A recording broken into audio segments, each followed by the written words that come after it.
Bonjour à tous et toutes, aujourd'hui nous allons parler de pyélonéphrite, plus spécifiquement quand est-ce qu'on doit faire une imagerie.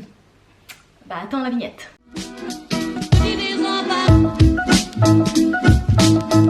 Bon, pour commencer, on va déjà reprendre un peu l'idée de la pyélonéphrite par rapport à son diagnostic.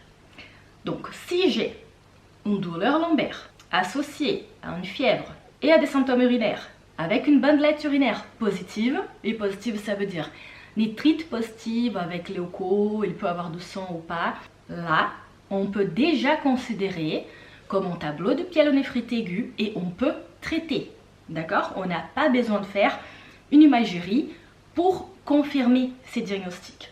Par contre, il faut savoir quand est-ce qu'on doit effectivement réaliser une imagerie aux urgences. Et c'est de ça qu'on va parler aujourd'hui, d'accord? Donc on va penser spécialement sur 3 situations. Première situation, si j'ai des signes de gravité. Signes de gravité, ça veut dire quoi? Bon, ça veut dire que je vois qu'on a une sepsis et qu'on peut aller vers un choc septique. C'est-à-dire un patient qui présente une tachycardie, fièvre, hypothermie ou hyperthermie, hein. En fait il faut considérer les deux possibilités, de frissons, un état général qui commence à être altéré, une hypotension qui commence à se présenter, là, marbrure, on se dit ouais, là on a quand même un état un peu plus grave, hein. C'est pas la personne qui vient en se plaignant, voilà, j'ai une douleur, j'ai de la fièvre à la maison, j'ai de symptômes urinaires depuis 2-3 jours, mais je me sens bien, la fièvre elle cède au paracétamol, j'arrive quand même à faire mes activités, même si j'ai un peu mal, si je suis embêtée, si la fièvre me fatigue, j'arrive quand même à poursuivre mes activités quotidiennes. Vous voyez la différence? Donc voilà, donc si j'ai des symptômes quand même graves, hein, de signes de gravité, là il y a quand même une indication de faire une imagerie. Deuxième situation, c'est si on a une suspicion d'obstruction, c'est ce qu'on va appeler pyélonéphrite obstructive. Comment est-ce qu'on peut penser à ça? Dans la BU, on peut avoir des sédiments, mais c'est plutôt si la personne a eu déjà des antécédents de colique néphrétique, si elle sait qu'elle présente de néphrolithiase.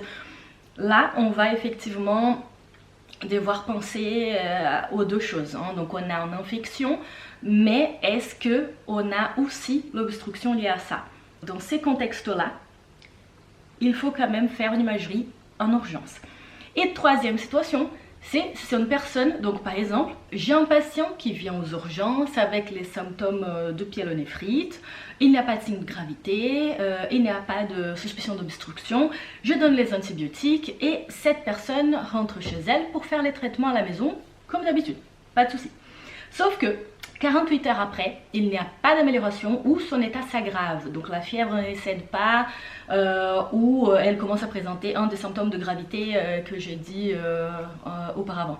Là, on a quand même une indication de faire une imagerie en urgence. Donc vous comprenez, c'est quelqu'un qui a eu déjà un diagnostic, qui a déjà ce traitement antibiotique et qui n'a pas d'amélioration malgré les 48 heures d'antibiotiques. D'accord? Donc c'est après les 48 heures d'un antibiotique déjà débuté. C'est dans ces contextes-là, il n'y a pas d'amélioration, voire aggravation des symptômes, là il y a une indication d'imagerie. Ok, on a déjà bien clair dans nos têtes les 3 situations où il faut faire une imagerie en urgence. Quelle imagerie faire? Ça va être en première intention un scanner abdominopelvien. D'accord? C'est l'imagerie de première intention. Si on n'a pas un scanner disponible, on pourra faire une échographie abdominale, mais c'est un peu compliqué de voir sur l'échographie en calcul de l'uréter, par exemple. Donc on va toujours donner priorité au scanner abdominopelvien, ok? Petite observation, si on a une aggravation malgré antibiotiques, hein, la troisième situation que j'ai dit par rapport à quand est-ce qu'il faut faire une imagerie en urgence, c'est qu'on va chercher, c'est en fait une complication de la pyélonéphrite, qui peut être un abcès périrénal ou périnéphrétique.